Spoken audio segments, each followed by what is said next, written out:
From the far reaches of space to the darkest places on Earth, join us as we explore the haunted, the cryptid, the creepy, and more. Exposing Reality Radio presents the Spectral Wolfpack Show, your paranormal nightmare, with your host, Alexander Bobolinsky.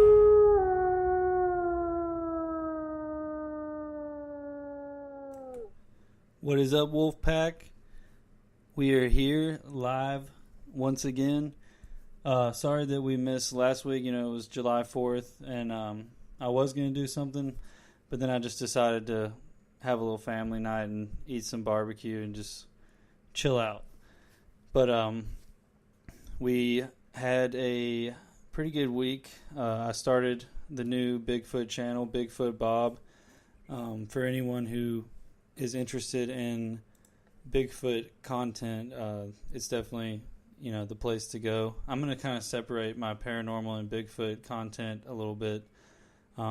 Just something I wanted to try. But anyway, tonight we're going to jump right into our guest as always, because I really enjoy hearing our guests speak as much as possible. But tonight we have Cheryl Lynn Carter, and she's a medium, clairvoyant, clairaudient, precognitor, and remote-viewer.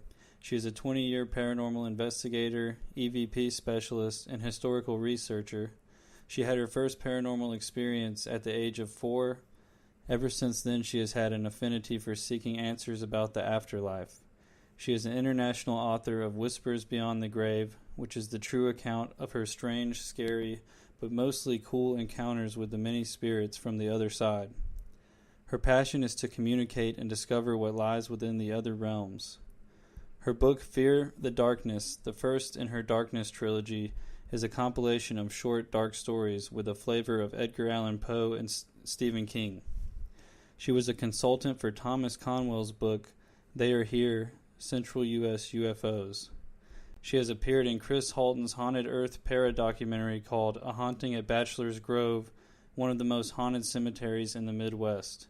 And she portrays the mother in Christopher Maggard's new film, Rosalie, which looks very creepy, by the way, guys.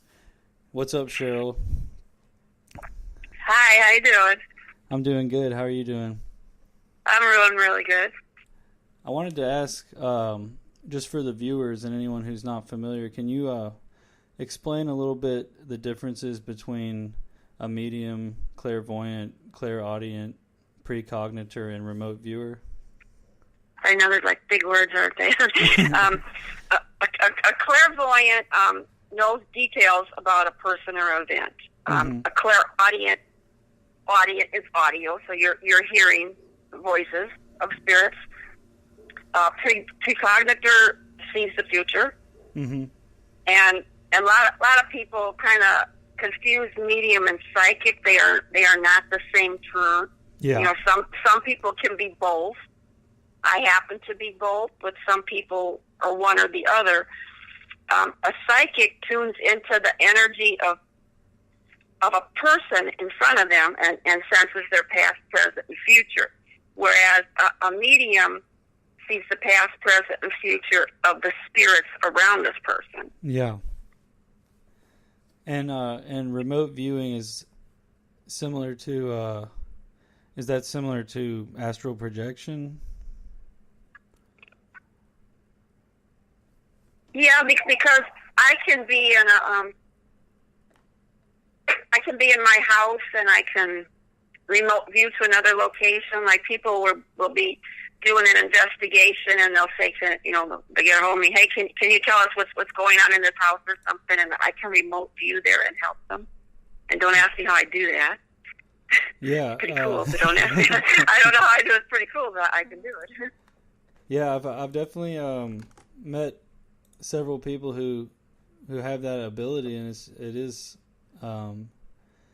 very interesting how you can, like you said, you can help someone from your house, even if you're all the way across the world. Well, and I work with Project Psi, and we help find missing people. So that's what we do. We remote view to try to find where the missing people are. That's awesome. I love to use my gift that way, you know. And so all that definitely aids in a paranormal investigation too. Would you say so? Clairaudient, would that include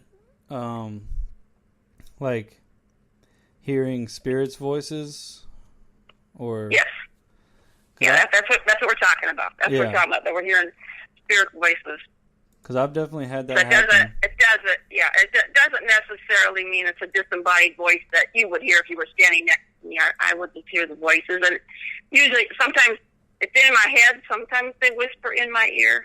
Yeah. Depends on the spirit. Everyone's different. They do different things. Wow. Yeah, that's interesting. There was one time where me and a friend of mine, we heard a voice, but it didn't get picked up on any tape recorder, and we had tape recorders right next to us. I'm not that sure. Happens a lot. That's frustrating, isn't it? You go, I hope I caught that. And you go home now. Yeah, that's one of our mysteries, one of our many millions of mysteries that we have. How did we hear it and it's not on the recorder? I know. Yeah. I know. I like to try to have, a camera and a recorder going simultaneously. Hopefully one of them will pick it up, but maybe other times it's just told to us in our heads. I don't know. Well, maybe you are, or maybe the recorder just wasn't in the right spot to pick up the voice. I mean, I don't know. Yeah. It's interesting stuff. So, as an EVP specialist, you told me you use a lot of like analog tape recorders, right? Yes, that's all I use. Just strictly that. Nice. Yes. I've been wanting to do that. Use those more. And I've been getting a lot of flack lately being called a specialist. I'm not saying I'm an expert. People need to use the dictionary. Expert and specialist are not the same word. It just means that I love to listen to their voices, and I specialize in that. That's all that means. Yeah, I mean, I don't see anything wrong with that. I mean, is it a person who concentrates primarily on a particular subject or activity? Yeah. I mean, that's... Well, yeah, because I just like noticed the last 2 years that when I go somewhere, I'm not taking as many photos as I used to. I'm just trying to get those recordings, because even though you can have this really cool photo and you go, oh, that's the Holy Grail, but you go, what is that spirit saying in the photo? That you didn't hear their voice or their story. Yeah. I want to know their story, so that's why I go after the recordings. That's awesome. And I want to wait till a little bit later to play the EVPs that you sent me. We'll wait till closer to the end, but so all those were captured on a tape, like an actual tape recorder, no digital. Yes. Yeah, that's really cool. And you know what I found too is kind of interesting. Not sure why it works. I could have my tape recorder next to somebody with a digital, and they don't pick up what I'm picking up. Yeah. Now, I know that the tape, when the tape runs through, it makes a white noise, like your spirit box would do. Mm-hmm. And so maybe that attracts them to the tape recorder. I don't know. Just a theory. Yeah, maybe they can manipulate that sound easier than... But I have noticed I could be, 2 feet away from a digital recorder, and they didn't get the same thing. I go, how could you not get this? It was loud and clear, Wow. That's awesome. Interesting. It is. It's very interesting. And I think that's, especially if someone's filming or something and they see that all happen and go down. I mean, that's how do you explain that? It's pretty. Yeah, because we were at one location, and I had my analog. The person next to me put her digital recorder down, and she had the camera running too. Okay, so she had 2 devices going, nothing on either device, but my tape recorder picked up sentences. Wow. I mean, she was just standing right next to me. I go, I go, hurry, check your evidence, hurry, you got some cool stuff. She goes, I got nothing. I go, no, check it again. She goes, no, I got nothing. Wow. I was blown away how that could be. I'm going to have to, I picked up a tape recorder I think I got one at the thrift store recently. And are you lucky? I've been in the process. They're like $100 now. I paid $20 for mine. I definitely need to, anytime I see one now, I'm going to pick one up because I want to try more of those. I got 3. I've got 3. I've had them for years. Wow. That's awesome. Yeah. Same ones are up on eBay now for hundreds of dollars. I go, really? Wow. That's wild. I wouldn't sell mine anyway. Yeah, I'm the same way with any of my equipment. Like, even stuff I don't really use that much, like, I'm not going to sell it. No, somebody offered me $200 last weekend for one of my recorders. I said, sorry, no. They really did, $200. I go, no, that's okay. Yeah. I mean, I'd rather... That's how much I love my recorder. That's awesome. So, tell us a little bit about your the first paranormal experience at the age of 4 that you had. I was visiting my aunt's farm with my grandmother, and everybody got up in the morning before me, and they were downstairs, so I was still upstairs. And the little spare room next to us had trunks and boxes, all kinds of cool stuff that a little kid could go explore. So I tiptoed in there, start looking around,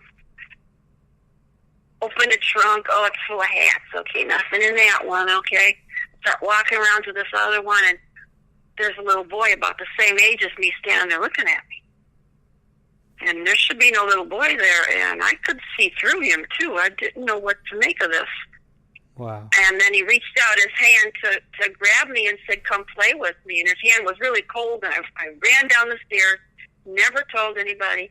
And I didn't tell my aunt until a couple of years ago that there was a little boy up in her house.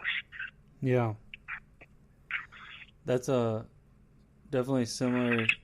Like, when I was a kid, I had similar experiences with seeing, like, literal, full-bodied apparitions of... Yeah, and you don't know what to... You can't say it to anybody. They're going to go, just go away. Go away. Go play, right? Go play with your toys. Nobody's going to believe what you're saying. You don't know what you're saying. You can't tell them what you're saying.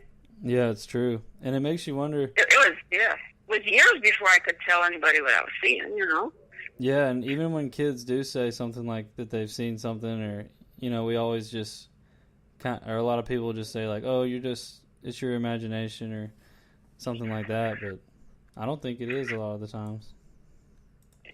No, because when I go to bed, even like when I was in grade school, when I went to bed at night, they would come to see me. Mm-hmm. And they didn't just stand on the side of my bed. They were flying over the top of my bed and coming down in my face. They don't do that anymore, but that was, I don't know if they were trying to scare me or what. Wow. But it would scare me, and I'd start screaming, and my mother would go, you just don't want to go to sleep. I really do want to sleep. I really do. Yeah. And so I always had to have a sheet to cover me up because I knew they were going to touch me, and I slept in the middle of the bed. I never let my arm hang over the side because I don't care what they tell you. There's nothing under your bed. There was something under my bed. Mm-hmm. I think there's a reason. That is even a thing. I think like it's just one of those places where something would hide. I feel like. Yeah, and I just, now they'll come in my bedroom, but they stand on the side of the bed. They don't get up in your face like when I was a kid. I don't know why they did that. It's interesting. Very interesting. Just scaring them, yeah, very scary. Oh, jeez. Was it like a sleep paralysis episode, or more like you were awake and able to? No, it wasn't sleep paralysis, but they would just, as soon as we turned the lights off and I tried to close my eyes, they're right in my face. No, never had sleep paralysis. Never had that. Wow. Never. Yeah, when I was younger, they were real. Yeah, I had experiences like that when I was younger, where I would be completely coherent and see something like that. And then the times I've had sleep paralysis, I didn't see any figures or anything. But Um, Did you